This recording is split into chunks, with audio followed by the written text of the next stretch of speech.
जिन पिता पुत्र पितात्मा के नाम पर आमीन। सर्वशक्तिमान महान परमेश्वर पिता, मैं आपको धन्यवाद देता हूँ। राजाओं के राजा, प्रभुओं के प्रभु, प्रभु यीशु मसीह, पिछली रात के लिए, आज के दिन के लिए, शाम रात के लिए पिता हम धन्यवाद देते हैं कि आपने अब तक हमें जीवित, सुरक्षित और अचानक मरी मृत्यु से बचाया। हर अप्रिय घटना से, हर दुर्घटना से, हर एक्सीडेंट, महामारी से बचाओ, उसके लिए धन्यवाद। प्रभु, आज के दिन में न जाने कितने लोग दुनिया छोड़ गए होंगे, पर आपने हमें जीवित, सुरक्षित, अचानक मरे मृत्यु से बचाया, उसके लिए धन्यवाद।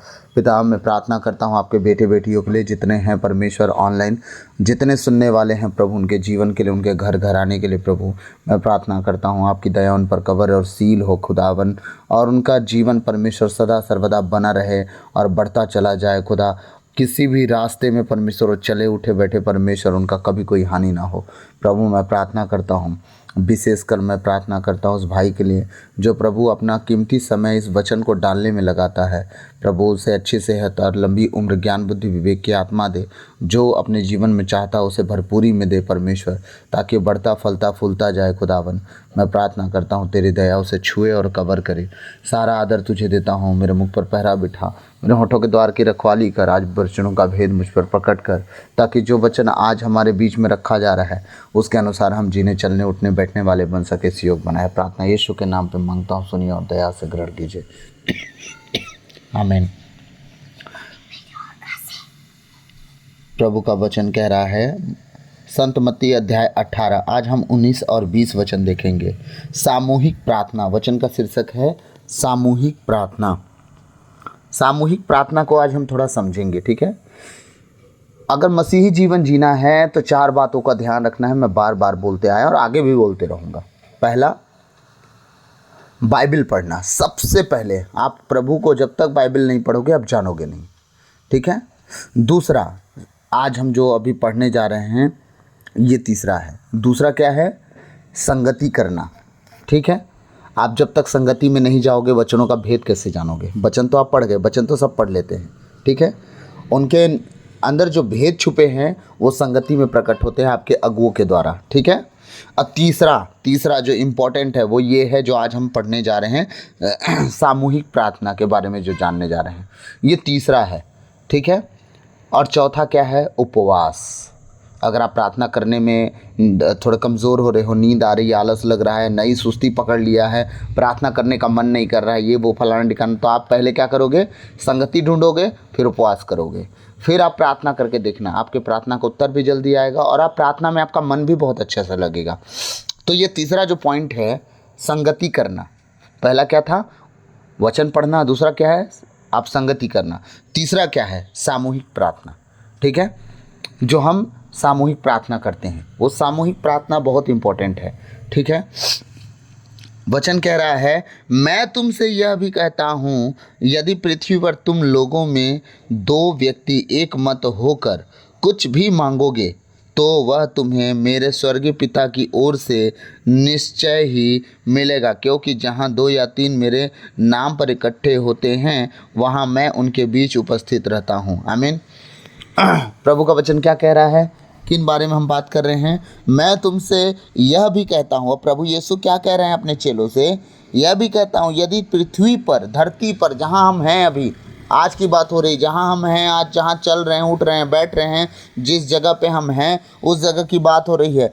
तुम लोगों में 2 व्यक्ति एक मत होकर कुछ भी मांगेंगे तो वह उन्हें मिलेगा। अब ये बताइए, आपका जवाब होगा कि क्या हमने आज तक ऐसा प्रार्थना नहीं किया? हमने बहुत बार प्रार्थना किया, एक मत हो के बहुत बार संगति हमने की, बहुत बार हमने एक दूसरे के साथ रह के प्रार्थना की, हम संगति किए। देखिए, कुछ प्रार्थनाएं विचार से होते हैं, कुछ प्रार्थनाएं शरीर से होती हैं, कुछ प्रार्थनाएं आत्मा से होती हैं। आप आत्मा से एक मत हुए नहीं, इसलिए आज तक कुछ हुआ नहीं। जिस दिन आप संगति करते करते करते करते एक दिन आत्मा में भरोगे तो आपको कुछ होश नहीं रहेगा। टाइम कितना हुआ, क्या हो रहा है, क्या समय चल रहा है, कितना बज रहा है, क्या प्रार्थना कर रहे हैं, सामने वाला क्या बोल रहा है, आप और परमेश्वर की आत्मा एक हो जाएगी। आप दुनिया किसी बात की चिंता ना करोगे, आप सिर्फ खुदा को कहोगे, खुदा तू मेरे साथ रहना, दुनिया की सारी चीज़ें मेरे पास हैं, मुझे कुछ नहीं चाहिए प्रभु। उसके बाद आप देखना, कुछ भी बोलो, परमेश्वर जल्द से जल्द उसे महिमा सहित पूरी करेगा। महिमा सहित पूरी करने का मतलब क्या है? जितना आपने उम्मीद किया ना, उससे बढ़ के वो करने वाला परमेश्वर है। आप 2 साल, 4 साल, 5 साल, 10 साल, 120 साल की उम्मीद रखते हो, आने वाले 1000 पीढ़ी का, वो भविष्य का निर्माण करने वाला परमेश्वर है। अगर आप कहते हैं कि हम तो एक ही जन हैं, तो कैसे करें? मैं सच कह रहा हूँ, आपको एक सहायक दिया गया है, एक पवित्र आत्मा जो आपके अंदर रहते हैं, और एक स्वर्गदूत जो आपकी सेवा टहल करते हैं। आप अकेले हैं, द्वार बंद कीजिए, कोठरी बंद कीजिए, प्रभु से कहिए, प्रभु आप मेरे साथ बैठ के प्रार्थना करें। पवित्र आत्मा जी, मैं आपका स्वागत करता हूँ, मेरे साथ बैठ के आप प्रार्थना करें। मैं सच कहता हूँ, वो प्रार्थना 1 या 2 नहीं, आप 3 जन ऑलरेडी हो गए। सहायक दूत, पवित्र आत्मा और आप 3 जन हो गए।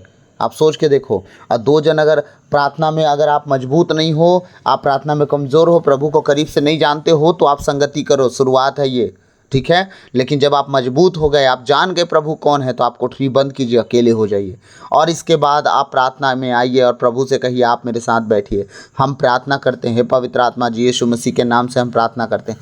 देखिए फिर क्या होता है, आपके जीवन में इतने बदलाव होंगे। आपके 24 घंटा में 2 घंटा, 2.5 घंटा, 3 घंटा प्रार्थना में अगर जाना शुरू हो गया ना, मैं सच कहता हूँ, आपके जीवन में इतने बदलाव दिखेंगे आपको। आने वाले कुछ ही पल में, कुछ ही समय में सब कुछ बदल जाएगा। सब कुछ जो आपने कभी एक्सपेक्ट नहीं किया था, उम्मीद नहीं किया था, वो सब बदलना शुरू हो जाएगा। इसलिए प्रभु कह रहे हैं, पृथ्वी पर तुम लोगों में 2 व्यक्ति एक मत होकर कुछ भी मांगोगे, तो वह उन्हें मेरे स्वर्गीय पिता की ओर से निश्चय ही मिलेगा। किसकी ओर से? यीशु मसीह ने नहीं कहा मैं दे दूंगा, उसने कहा स्वर्गीय पिता जरूर दे देंगे, क्योंकि जो मुझे प्रेम करता है, मेरा पिता उससे प्रेम करता है। सोच के देखिए, यीशु मसीह का कहना है, जो मुझसे, मतलब यानी यीशु मसीह से जो व्यक्ति प्रेम करता है, स्वर्ग में विराजमान पिता परमेश्वर भी उस व्यक्ति से प्रेम करते हैं। सोचिए, प्रभु यीशु मसीह और उनके पिताजी का प्रेम कितना हम लोग के लिए मैच्योर है। कितने अच्छे तरीके से वो हमें कह रहे हैं और बता रहे हैं कि जब तुम प्रार्थना करते हो, तो तुम ये जान लो, मेरे स्वर्गीय पिता की ओर से तुम्हें सारे दान, वरदान, आशीषें मिल जाएंगे, और जो तुम चाहते हो वो भी। तुम ऐसी फजिल चीज़ें मत मांगना जो भोग विलास में ख़त्म हो जाए। तुम स्वर्गीय चीज़ें मांगो कि प्रभु मुझे तू दौलत दे, मुझे पैसे दे, मुझे धन दे, मैं तेरे राज को सपोर्ट करूँगा। प्रभु तू मुझे इतना पैसा दे कि मेरा जीविका चल जाए, लेकिन प्रभु इतना पैसा दे कि मैं बढ़ चढ़ के तेरे राज को सपोर्ट करूं। इतना ज़्यादा दे कि प्रभु मैं तेरे भवन को बनवा सकूं, क्योंकि हमने देखा है जब सुलेमान ने तेरे भवन को बनवाया तो तूने उसके घर को बना के दिया। सुलेमान 7 वर्ष तक तेरे घर को बनवाता रहा, तूने 14 वर्ष तक उसके लिए घर बना के दिया।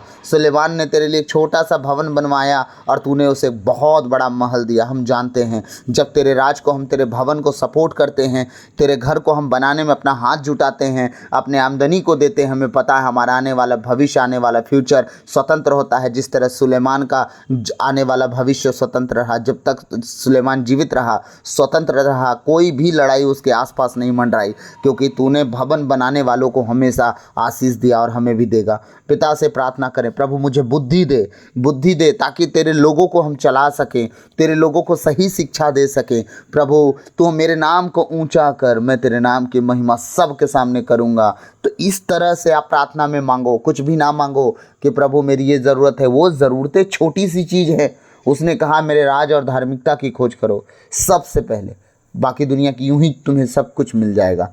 तो सबसे पहले जो खोज करना है, उसके राज्य से जुड़ी बातों को खोज करना है, कुछ भी नहीं खोज करते रहना है कि हमारा नुकसान हो जाए। हालेलुया।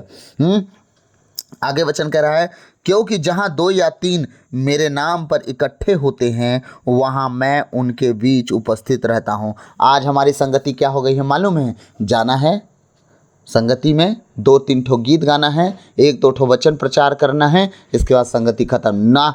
संगति ऐसी नहीं होनी चाहिए। संगति ऐसी होनी चाहिए कि जब हम प्रार्थना में जाएं तो आराधना में ऐसे लीन हो जाएं कि हमारी आराधना घंटों चल रही, हमें पता नहीं चल रहा। पता है, आपके 24 घंटे का कोटा उसी आराधना में कंप्लीट हो जाना चाहिए। आने वाले समय में थोड़ा थोड़ा करके आप इतने बढ़ते जाओगे, इतने प्रफुल्लित होते जाओगे कि आपके द्वारा बड़े बड़े काम और बड़े बड़े चिन्ह और अद्भुत काम होने लगेंगे। आपने कभी सोचा ना होगा, आपका शब्द बोल देना दूसरों का जीवन बदल सकता है। बस इतना ही बहुत है। आपके दिनों में, आप आने वाले दिनों में ऐसा देखेंगे। मैं देख रहा हूँ, परमेश्वर इस वचन के द्वारा मुझे दिखा रहा है कि लुड़े की कलीसिया में जहाँ मैं जाता हूँ, आज का वचन जो सुनने वाले हैं उनके जीवन में बहुत काम होने वाला है। वो आने वाले दिनों में अगर आज का वचन फॉलो किए और आज के वचन के अनुसार वो लोग सच में प्रार्थना करने वाले बने। आज के वचन के सुनने के बाद वो लोग संगति में आके कभी टाइम समय ना देख के अगर प्रार्थना में बैठने वाले बने तो आने वाले भविष्य में वही बड़े बड़े काम करेंगे, अपने लोगों को इकट्ठा करेंगे, जिनसे गुस्साए हैं उनसे भी वो मन फिराएंगे और वो माफ़ी मांगेंगे अपनी गलतियों के नहीं, उनकी गलतियों के लिए, और सब एकजुट एक कलीसिया को इकट्ठा करने पे लग जाएंगे। और आने वाले भविष्य में वही कलीसिया एक दूसरे को सराहेगी और ऊंचा उठाएगी जिस तरह प्रेरितों के दिनों में होता था। आमीन, ऐसा होगा। और मैं आशा करता हूँ जो लोग आज वचन सुन रहे हैं इकट्ठा होना शुरू कर दें और आराधना प्रार्थना के लिए कोई गीत को चूज करके ना रखें, जो आत्मा में आए वही अगुवाई शुरू करें, वही गीत गाना शुरू करें। आप देखिएगा कितना बढ़ते हैं। तो प्रभु आज के इन वचनों के द्वारा हम सबको आशीष दे। आमीन। सबों को जय यीशु। आप बचे, आपका घराना बचाया जाए। मैं आशा करता हूँ आज मैं कुछ समझा पाया हूँगा। God bless you all. अभी आप इकट्ठा होना ना छोड़ें क्योंकि संगति में बहुत ताकत है। आप संगति में जब आप प्रार्थना करते हो तो आप एक चीज़ नोट करना, जब आप सेम व्यक्ति के साथ प्रार्थना करते हो कुछ दिन बाद प्रेम ठंडा पड़ जाता है, लेकिन जब अलग अलग व्यक्तियों के साथ आप बैठते हैं तो आप देखिएगा आपका उत्साह, आपका आनंद बढ़ता है और आप प्रार्थना करने में आपका मन कुछ और लग जाता है। इसीलिए आप संगति करना ना छोड़ें। God bless you. सबको जय यीशु।